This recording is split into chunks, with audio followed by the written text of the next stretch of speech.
నమ శివాయ. కార్తీక పురాణము 2వ అధ్యాయము. సోమవార వ్రత మహిమ. జనక మహారాజా, నీకు కార్తీక మాసమందు ఆచరించవలసిన విధిక్రమం మాత్రమే తెలియజేసి తిని. కార్తీక మాసములోని సోమవార వ్రతమునకు ప్రత్యేకము కలదు. సోమవార వ్రత విధానము, దాని మహిమను గురించి వివరింతును. కార్తీక మాసంలో సోమవారము శివునికి అత్యంత ప్రీతికరమైన రోజు. ఆ రోజున స్త్రీ గాని పురుషుడు గాని ఏ జాతి వారైనా రోజంతా ఉపవాసముండి నదీ స్నానము చేసి తమ శక్తి కొలది దాన ధర్మములు చేసి నిష్ఠతో శివదేవునికి బిల్వపత్రాలతో అభిషేకించి సాయంత్రం నక్షత్ర దర్శనం చేసిన తర్వాత భుజింపవలెను. ఈ విధముగా నిష్ఠతో ఉండి ఆ రాత్రంతయు జాగరణ చేసి పురాణ పఠనమొనరించి తెల్లవారిన తరువాత నదికి వెళ్ళి స్నానమాచరించి తమ శక్తి కొలది పేదలకు అన్నదానము చేయవలేను. అటుల చేయలేని వారు బ్రాహ్మణులకైనా తృప్తిగా భోజనం పెట్టి తాము భుజించవలేను. ఉండగలిగిన వారు సోమవారం నాడు 2 పూటల భోజనం గాని పలహారం గాని తీసుకొనకుండా ఉండుట మంచిది.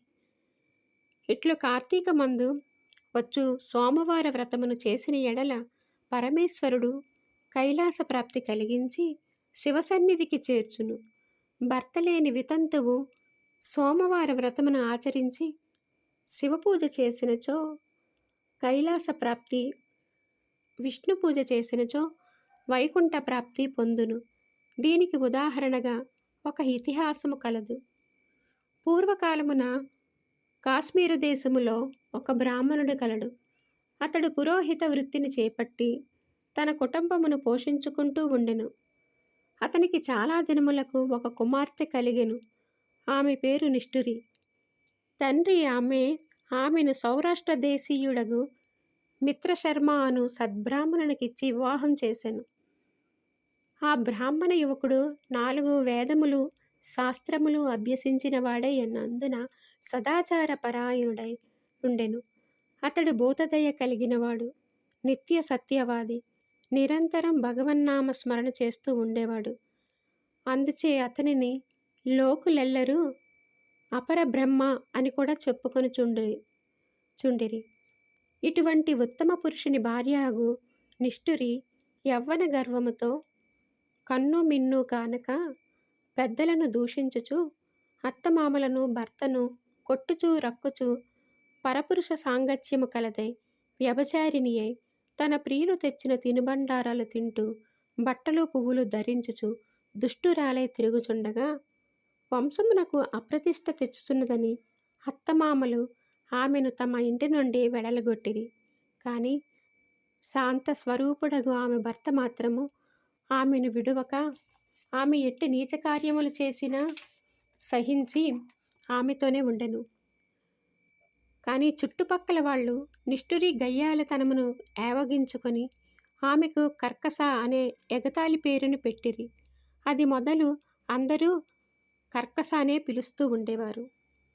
ఇట్లు కొంతకాలము జరిగిన పిదట ఆ కర్కస ఒకనాటి రాత్రి ఏకశయ్యపై తన భర్త గాఢ నిద్రలో ఉన్న సమయము చూచి మెల్లగా లేచి తాళి కట్టిన భర్త అన్న విచక్షణ లేక దయాదాక్షిణ్యాలు లేక ఒక బండరాతిని తెచ్చి అతని తలపై గట్టిగా కొట్టింది. వెంటనే అతడు చనిపోయెను.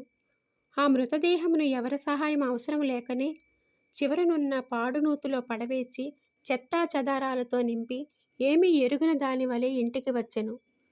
ఇక తనకి ఏ ఆటంకాలు లేవని విచ్చలవిడిగా సంచరించుచు తన సౌందర్యం చూసి ఎందరినో వశపరుచుకొని వారల వ్రతం పాడు చేసి నానాజాతి పురుషులతో రమించుచు వర్ణశంకరురాలయ్యెను. అంతేగాక పడుచు కన్యలను భర్తలతో కాపురం చేస్తున్న పడుచులను తన మాటలతో చేరదీసి వారికి కూడా దుర్బుద్ధులు నేర్పి పాడు చేసి విటులకు తార్చి ధనార్జన చేయసాగెను. జనక మహారాజా, యవ్వన బింకము ఎంతో కాలం ఉండదు కదా. కాలం ఒక్క రీతిగా నడవదు.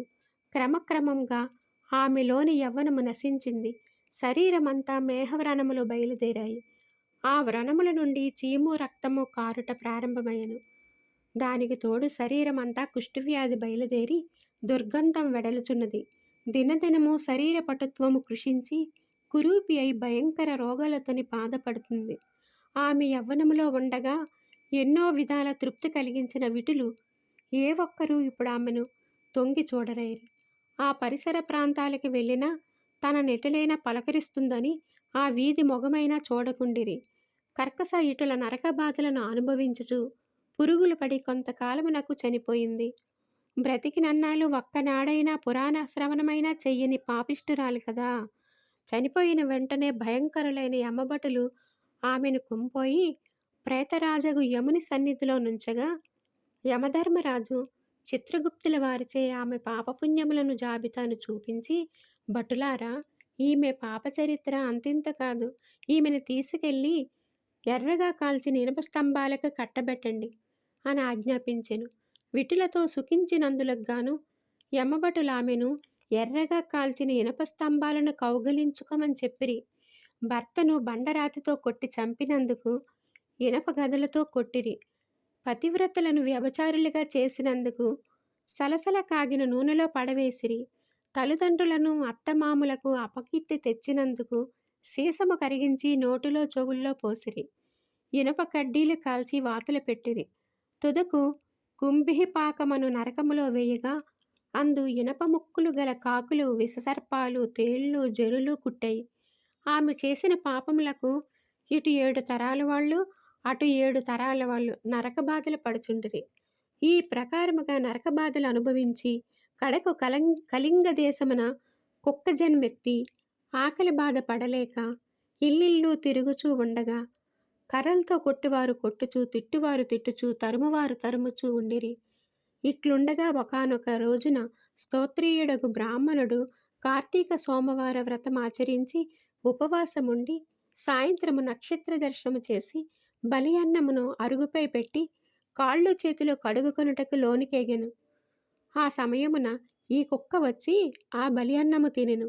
వ్రతనిష్టా గరిష్ఠుడైన ఆ విప్రుని పూజా విధానము చేత జరిపించిన బలి అన్న మగుట చేతను ఆ రోజు కార్తీక మాస సోమవార మగుట వలను కుక్క ఆ రోజంతా ఉపవాసం ఉండట వలనను శివపూజ పవిత్రమైన స్థానమైన ఆ ఇంట దొరికిన ప్రసాదము తినుట వలను ఆ శునకమునకు జన్మాంతర్జ్ఞానము ఉద్భవించెను. వెంటనే ఆ శునకము, విప్రకులోత్తమ, నన్ను కాపాడుము అని మొరపెట్టుకొనెను. ఆ మాటలు బ్రాహ్మణుడు ఆలకించి బయటకు వచ్చి చూడగా కుక్క తప్ప అన్యులెవరూ లేనంతల నోనికేగెను. మరలా రక్షింపుము రక్షింపుము అని కేకలు వినపడెను. మరలా విప్రుడు బయటకు వచ్చి, ఎవరు నీవు, నీ వృత్తాంతమేమి అని ప్రశ్నించగా అంత ఆ కుక్క, మహానుభావ, ఈ పుట్టుకకు వెనుక 15 జన్మల ముందు విప్ర కులాంగనను. నేను వ్యభిచారిణి అయి అగ్నిసాక్షిగా పెండ్లాడిన భర్తను చంపి వృద్ధాప్యంలో కుష్ఠిరాలినై తనువు చాలించిన తరువాత యమదూతల వల్ల మహానరకం అనుభవించి నా పూర్వీకుల పుణ్యఫలం వల్ల ఈ జన్మలో కుక్కనైతిని. ఈరోజు మీరు కార్తీక సోమవార వ్రతం చేసి ఇచట ఉంచిన బలి అన్నమును తినుట వలన నాకు ఈ జ్ఞానోదయం కలిగింది. కావున ఓ విప్రోత్తమ, నాకు మహోపకారంగా మీరు చేసిన కార్తీక సోమవార వ్రతఫలం ఒకటి ఇచ్చి నాకు మోక్షం కలిగించమని ప్రార్థించుచున్నాను అని వేడుకొనగా, కార్తీక సోమవార వ్రతములో చాలా మహత్యం ఉన్నదని గ్రహించి ఆ బ్రాహ్మణుడు ఒక సోమవారం నాటి ఫలమును ఆమెకు దారపోయగా వెంటనే ఒక పుష్పక విమానం అక్కడికి వచ్చెను. ఆమె అందరికీ వందనం చేసి అక్కడి నుండి వారందరూ చూచుచుండగానే ఆ విమానం వెక్కి శివ సాన్నిధ్యమునకు ఏగెను. వింటివా జనక మహారాజా? కావున నీవును ఈ కార్తీక సోమవార వ్రతం ఆచరించి శివ సాన్నిధ్యమును పొందుము.